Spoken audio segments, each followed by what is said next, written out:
Détection des maladies par les chiens. Alors leur odorat, qui est développé, hyper développé, comme vous le savez probablement, peut être entraîné à détecter certaines maladies, ou chez leur maître bien sûr, mais pas seulement. Alors a priori, c'est révolutionnaire et ça fonctionne plutôt bien, n'est-ce pas Loïc? Bonjour. Oui, bonjour William. C'est révolutionnaire. Les Anglais sont très en pointe dans ce domaine. Et effectivement, ça paraît un petit peu fou, mais c'est très sérieux. En fait, vous l'avez dit, l'odorat des chiens, évidemment, on le sait, est très développé. Surtout, les chiens peuvent détecter les modifications chimiques dans le corps humain. C'est-à-dire que, par exemple, si vous êtes sur le point de faire un malaise de narcolepsie ou de diabète, par exemple, si vous êtes en train de faire une hypoglycémie, que vous manquez de sucre, eh bien, le chien est capable de le détecter. Il est capable de le sentir chez son maître avant que le malaise intervienne. Et comme ça, il peut alerter son maître, il peut prendre les mesures appropriées, par exemple prendre du sucre.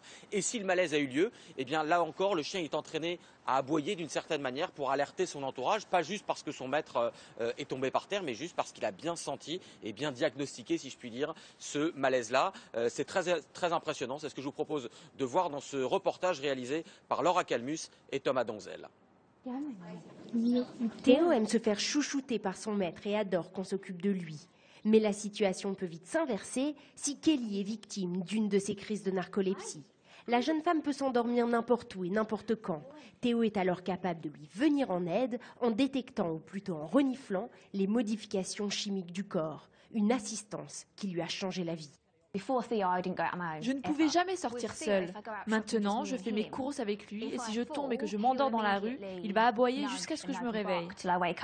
Dans ce laboratoire du nord de Londres, des dizaines de chiens apprennent à détecter différentes maladies. Grâce à son odorat ultra sensible, ce labrador par exemple est capable de reconnaître les cellules cancéreuses de la vessie.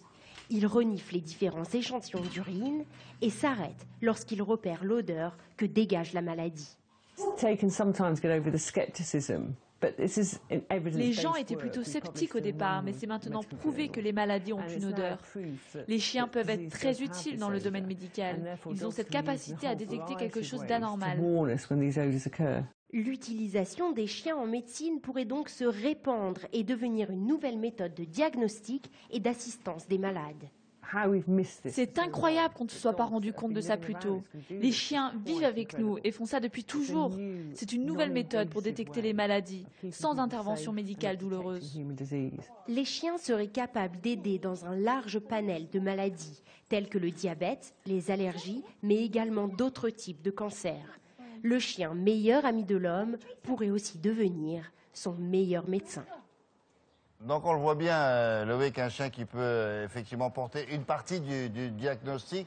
Mais alors, en ce qui concerne la Grande-Bretagne, ça veut dire qu'on va voir de plus en plus de chiens chez les médecins ou dans les hôpitaux? Alors oui et non, William. Ce qu'il y a de vrai, c'est que les chiens reniflent très bien les échantillons que vous avez vus dans le reportage. Ils sont vraiment capables de détecter, là il y a un cancer de tel type, là il n'y en a pas. Mais un chien ne pourra pas arriver directement devant une personne, que ce soit ici ou ailleurs, et sur un être humain, comme ça, à vue de nez si j'ose dire, détecter, oh ben ça c'est un cancer du pancréas ou du foie à tel niveau et localisé à tel endroit. Non.